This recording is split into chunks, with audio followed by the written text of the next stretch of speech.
Saya sekedar untuk memberikan informasi dulu. Satu, dulu negeri Tibet itu merupakan negeri merdeka berdaulat. Kemudian menjalin kerjasama dengan Republik Rakyat Cina yang komunis. Setelah ada perjanjian kerjasama, Cina mengirim ribuan tenaga kerja ke Tibet, saudara.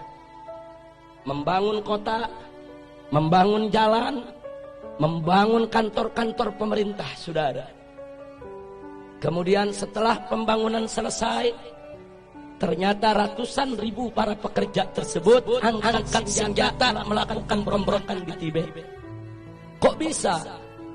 Ternyata para pekerja tersebut adalah tentara, saudara. Tentara yang memang dididik, saudara, untuk bekerja. Kemudian setelah itu Tibet jatuh, dikuasai oleh negara Cina. Dan pimpinan tertinggi agama yang ada di Tibet, yaitu Dalai Lama, ditangkap dan diusir ke luar negeri sampai hari ini, saudara. Hati-hati, masuknya tenaga kerja Cina ke Indonesia yang jumlahnya saat ini ratusan ribu orang harus diwaspadai. Karena kita sudah lihat bagaimana tegapnya badan mereka, bagaimana perawakan mereka. Lebih tepat mirip tentara ketimbang pekerja kasar atau buruh, saudara. Yang kedua, saudara, di tengah Afrika ada satu negeri bernama Angola, dibantu habis-habisan oleh Republik Rakyat Cina, saudara. Setelah diikat dengan utang yang begitu besar, kemudian Cina mulai mengatur Angola.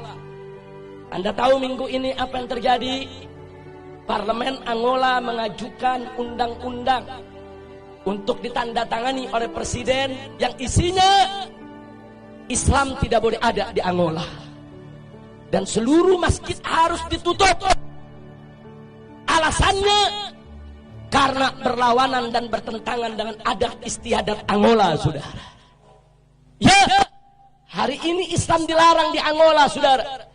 Bagaimana dahsyatnya pengaruh Cina komunis sampai di Afrika, saudara, dipengaruhi sedemikian rupa. Yang ketiga, ada satu lagi negara di Afrika bernama Zimbabwe, saudara. Juga diberikan utang besar-besaran oleh Cina, saudara. Setelah utangnya, saudara, membengkak, Zimbabwe tidak mampu untuk bayar utang, saudara. Lalu apa ditawarkan oleh Cina komunis?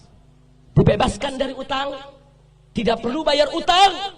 Tapi mulai saat itu Zimbabwe harus meninggalkan mata uangnya dan belanja sehari-hari dengan mata uang Cina, yaitu yuan, saudara. Saat ini di Zimbabwe, jual beli, sewa menyewa, transaksi semuanya menggunakan mata uang yuan milik Cina komunis, saudara. Kembali ke Indonesia, saudara. Saat ini kita dapat pinjaman utang ribuan triliun dari Cina, saudara. Saat ini kita berutang kepada negeri Cina ribuan triliun, yang 7 turunan kita ke depan belum tentu kita bisa bayar, saudara. Hati-hati dengan ribuan triliun kita hutang ke Cina. Saat ini Cina komunis mulai mengobok-obok kita punya negeri, saudara. Mari kita lihat satu, saudara, bagaimana mereka masukkan tenaga kerja. Ratusan ribu orang masuk ke Indonesia saat ini. Dan minggu yang lalu, saudara, Presiden Jokowi sudah menyatakan, mengingatkan kepada para pengusaha untuk tidak lagi bertransaksi dengan dolar ataupun rupiah, tapi bertransaksi dengan yuan, mata uang Cina, saudara. Ini bukan fitnah, ini keputusan presiden, saudara. Nggak sampai di situ, saudara. Sebulan yang lalu presiden juga mengeluarkan kepres bahwa orang asing termasuk Cina komunis diberikan hak milik untuk memiliki rumah, memiliki tempat tinggal, dan memiliki perkebunan di Indonesia, saudara. Ini nggak pernah terjadi. Orang asing diberikan hak milik. Ada apa gerangan yang terjadi, saudara? Masya Allah. Ada apa ini negeri? Saya ketemu seorang pejabat, Habib. Kan enak kerjasama dengan Cina. Kita dibangunin itu jalan kereta, MRT, LRT.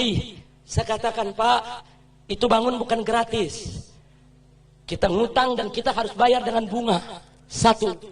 Kedua, kontraktor utamanya harus dari negeri Cina, bukan kontraktor utama pribumi kita. Yang ketiga, bahan-bahan bakunya juga harus diimpor dari Cina. Termasuk reklamasi tiang-tiang pancangnya bukan kita buat sendiri, dari negeri Cina harus didatangkan, saudara. Dan gak sampai di situ, minimal 30% tenaga kerjanya juga harus dari Cina, saudara. Jadi apa yang kita dapat untung dari proyek-proyek tadi? Duit kita dikasih pinjam sama Cina, mesti bayar ke kontraktor Cina, mesti bayar ke pekerja Cina, mesti bayar ke material Cina. Semua duit balik lagi kepada mereka, saudara. Jangan mau dibohongin, jangan mau dibodohi, jangan mau dikadalin. Ini negara harus kita selamatkan. Tak boleh saja oleh asing dan asing. Betul. Siap bela negara, siap bela NKRI, siap bela Islam, siap bela bangsa, siap bela rakyat, siap jaga pribumi. Takbir, takbir, takbir. Sallu ala Nabi.